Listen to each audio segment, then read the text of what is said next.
악을 행하는 자들 때문에 불평하지 말며 불의를 행하는 자들을 시기하지 말지어다.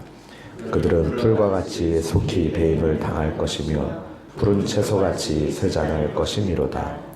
여호와를 의뢰하고 선을 행하라. 땅에 머무는 동안 그의 성실을 먹을거리로 삼을지어다. 또 여호와를 기뻐하라. 그가 내 마음의 소원을 내게 이루어 주시리로다.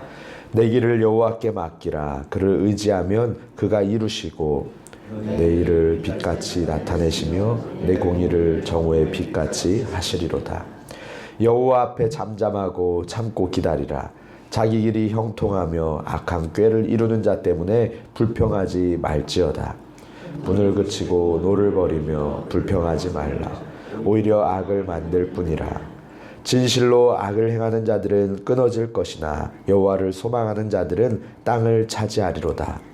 잠시 후에는 악인이 없어지리니 내가 그곳을 자세히 살필지라도 없으리로다. 그러나 온유한 자들은 땅을 차지하며 풍성한 화평으로 즐거워하리로다.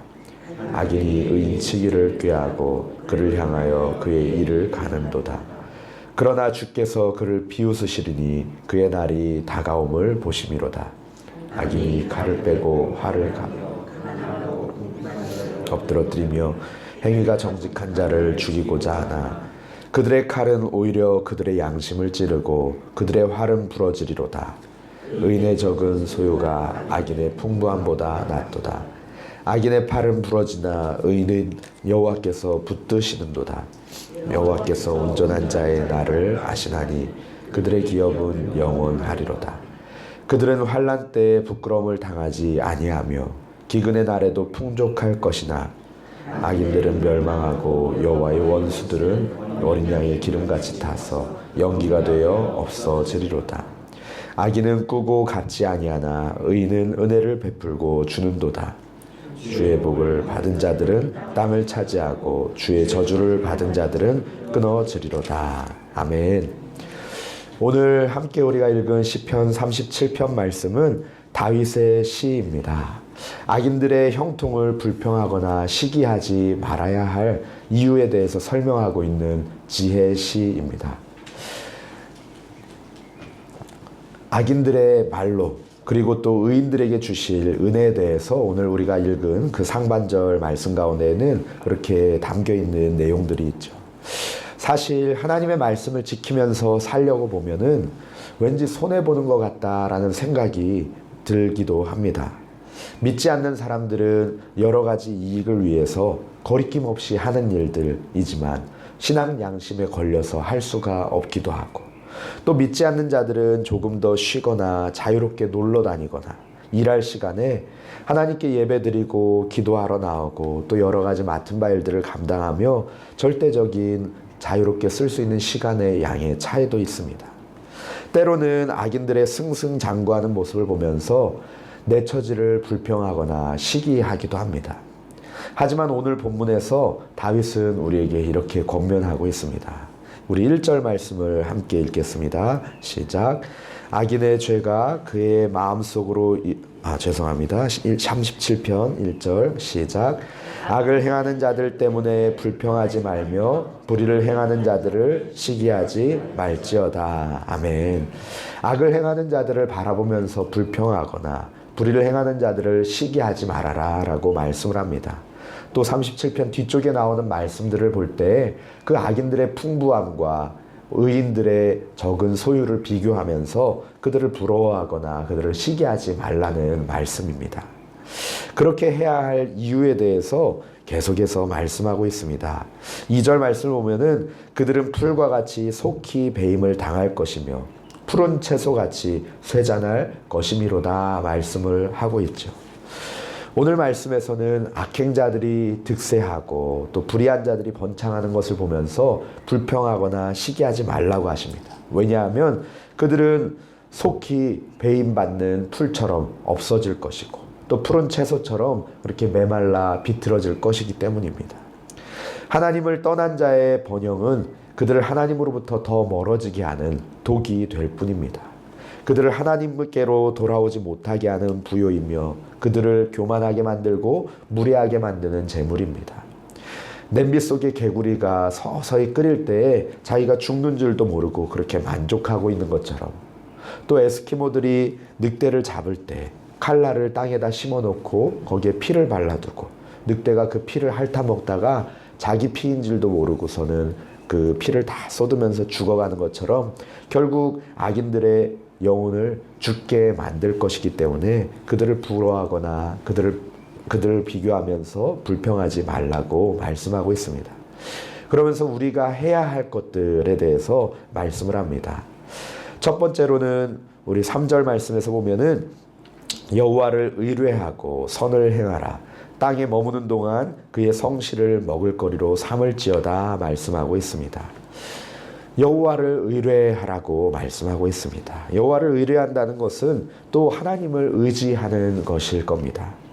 이사야 50장 10절 말씀을 보면은 너희 중에 여호와를 경외하며 그의 종의 목소리를 청종하는 자가 누구냐? 흑암 중에 행하여 빛이 없는 자라도 여호와의 이름을 의뢰하며 자기 하나님께 의지할지어다 말씀하고 있습니다. 하나님을 경외하고 그의 음성에 귀 기울여 순종하며 듣는 것, 그리고 하나님께 의지하며 나아가는 것이 바로 하나님을 의뢰하는 것이죠. 하나님을 신뢰한다는 것은 역사의 주권자 되시는 하나님께 우리의 삶을 내어드리고 내가 바라보는 것 너머에 하나님의 역사가 있음을 기대하고 또 내 예측하는 것 너머로 하나님의 작정하심이 있음을 믿는 것을 말씀하고 있습니다. 히스기야 왕을 기억하실 것입니다. 열왕기하 18장 말씀을 보면은 그가 여호와 하나님을 의지하였다라고 말합니다.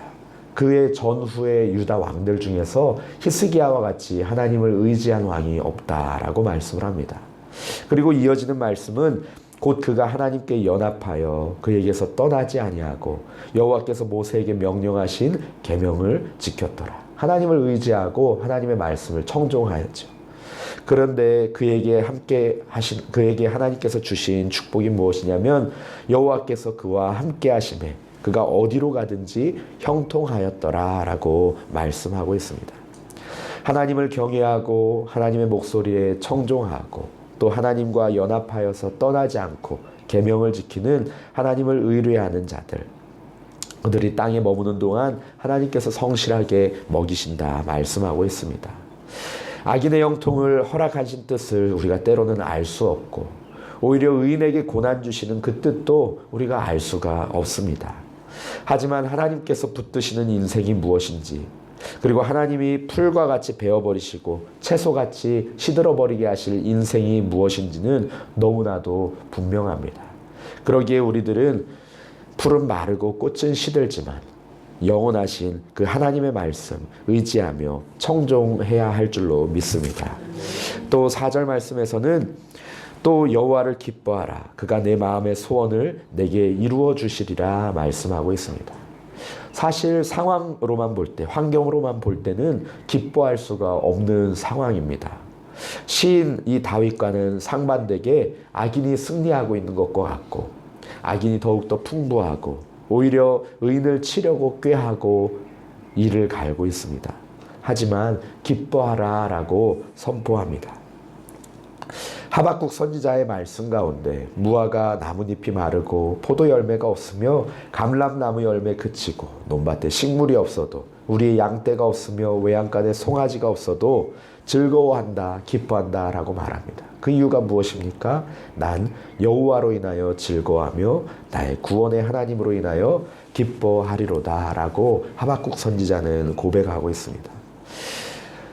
빌립보서 2장 말씀에서도 사도 바울은 만일 너희 믿음의 재물과 섬김 위에 내가 나를 전제로 드릴지라도 나는 기뻐하고 너희 무리와 함께 기뻐한다 라고 말합니다. 이와 같이 너희도 함께 기뻐하라 권면하고 있죠. 감옥에 갇혀있는 상황 가운데에도 복음 증거함으로 인하여서 기뻐하고 너희도 함께 기뻐하라고 권면하는 그 이유가 무엇이겠습니까? 우리가 이렇게 할 수 있는 것은 하나님이 우리의 힘이시기 때문입니다. 하박국 3장 19절 아까 읽은 말씀 다음 구절에는 주 여호와는 나의 힘이시라 나의 발을 사슴과 같게 하사 나를 나의 높은 곳으로 다니게 하시리라 이어서 말씀하고 있습니다. 또 느헤미야 8장 10절 말씀에는 여호와로 인하여서 기뻐하는 것이 너희의 힘이니라 라고 말씀을 하고 있습니다. 하나님으로 말미암아서 힘을 얻으시고 기뻐하는 저와 우리 성도님들 되시기를 간절히 바랍니다. 그렇게 하나님을 기뻐하는 자들에게 내 마음의 소원을 이루어 주신다라고 말씀을 합니다. 하나님으로 인하여서 기뻐하는 것, 그것만으로도 참 감사하고 기쁜 일인데 기뻐할 때 마음의 소원을 이루어 주신다니 그것 또한 얼마나 감사한 일입니까? 하나님으로 말미암아 힘을 얻으시고 기뻐하시고 마음의 소원도 응답받는 우리 성도님들 되시기를 간절히 바랍니다. 5절 말씀에는 내 길을 여호와께 맡기라. 그를 의지하면 그가 이루시고 내 의를 빛같이 나타내시며 내 공의를 정오의 빛같이 하시리로다 말씀합니다.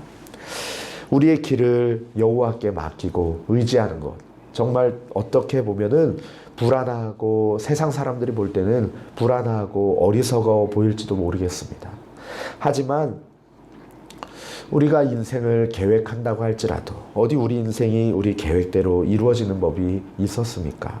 잠언 16장 9절 말씀에는 사람이 마음으로 자기 길을 계획할지라도 그의 걸음을 인도하시는 이는 여호와시다라고 말씀하고 있습니다. 나의 길을 가장 잘 아시고 인도하시고 이루시는 분은 나를 지으신 하나님이신 줄 믿습니다. 나를 나보다도 더 잘 아시고 나의 모든 길을 계획하고 계시기 때문에 내가 내 힘으로 나의 길을 여는 것보다도 우리 하나님께 맡겨드릴 때 가장 아름답고 선하게 인도해 주실 것입니다. 또 7절 말씀에는 여호와 앞에 잠잠하고 참고 기다리라. 자기 길이 형통하며 악한 꾀를 이루는 자 때문에 불평하지 말지어다 말씀하고 있습니다. 다시 1절 말씀을 생각하게 합니다. 악한 자들과 불의한 자들로 인해서 불평하지 말고 시기하지 말아라. 오히려 하나님 앞에서 잠잠하고 참고 기다리라 말씀합니다. 아래에 있는 각주를 보면은 여호와를 의지하고 잠잠히 참아라고 이렇게 해석하기도 합니다.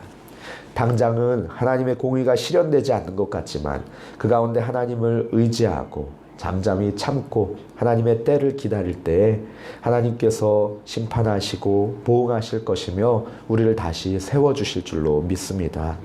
의인들에게 성실히 갚아주시고 마음의 소원을 이루시고 땅을 차지하며 화평을 누리게 하실 것입니다. 의인의 고난이 전부가 아니고 또 악인의 번성도 영원한 것이 아닙니다. 하나님이 개입하시면 전세가 순식간에 완전히 역전되어 버릴 것입니다. 하나님이 나서시면 누가 참된 복을 받는 자인지 분명하게 드러나게 될 것입니다. 15절 말씀 가운데에는 그들의 칼은 오히려 그들의 양심을 찌르고 그들의 활은 부러지리로다 말씀하고 있습니다. 그리고 또한 하나님이 악인들의 오만함을 비웃으시며 의인을 향한 그들의 칼이 그들의 양심을 찌르게 하실 것이다 말씀하고 계십니다. 그러니 오늘의 악인들의 형통에 낙담하거나 또한 내가 가지고 누리고 있는 나의 형통함에 교만하지 않으시기를 축복합니다. 형통함을 추구하기보다는 오히려 하나님이 기뻐하시는 삶, 하나님을 기쁘시게 하는 의인의 삶을 사는 저 우리 성도님들 되시기를 바랍니다. 소유에 붙들린 인생보다는 하나님께서 붙들어 주시는 인생이 복이 있습니다. 악인이 형통하고 의인이 고통받는 세상에 우리가 분노하게 되는 것은 지극히 자연스러운 일이지만 악인들은 그들의 행위대로 풀과 같이 속히 배임을 당하게 될 것이고 채소같이 쇠잔하게 될 것입니다. 우리는 그저 오늘 말씀대로 우리 하나님을 의지하고 기뻐하고 우리의 길을 여호와께 맡기며 잠잠히 참고 기다리며 우리 주님과 깊이 교제하시다가 하나님이 약속하신 그 은혜와 복을 누리는 저와 우리 성도님들 되시기를 간절히 바랍니다. 우리 시간에 함께 기도하겠습니다. 말씀을 붙들며 기도하실 때 하나님 우리의 상황과 여러 가지 어려운 그 환경들 앞에서 하나님 우리가 다른 사람들을 시기하고 불평하기보다는 우리가 여호와 하나님을 의뢰하고 주님을 의지하고 신뢰하게 하시고 하나님으로 인하여서 기뻐하게 하시고 아버지 우리의 길을 여호와께 맡기며 잠잠히 참고 인내하며 기다리게 하여 주시옵소서. 그리고 주님께서 주신 약속, 이 말씀 가운데 주신 약속처럼 정말 우리에게 베푸실 그 은혜와 복을 풍성히 누리는 우리의 삶이 될 수 있도록 주여 함께하여 주시옵소서. 또 그 기다림의 과정이 정말 너무나도 고되고 힘들지만 주님이 주시는 힘으로 견뎌낼 수 있도록 주여 붙들어 주시옵소서. 또 가지고 나오신 개인의 기도 제목으로 함께 기도하시겠습니다.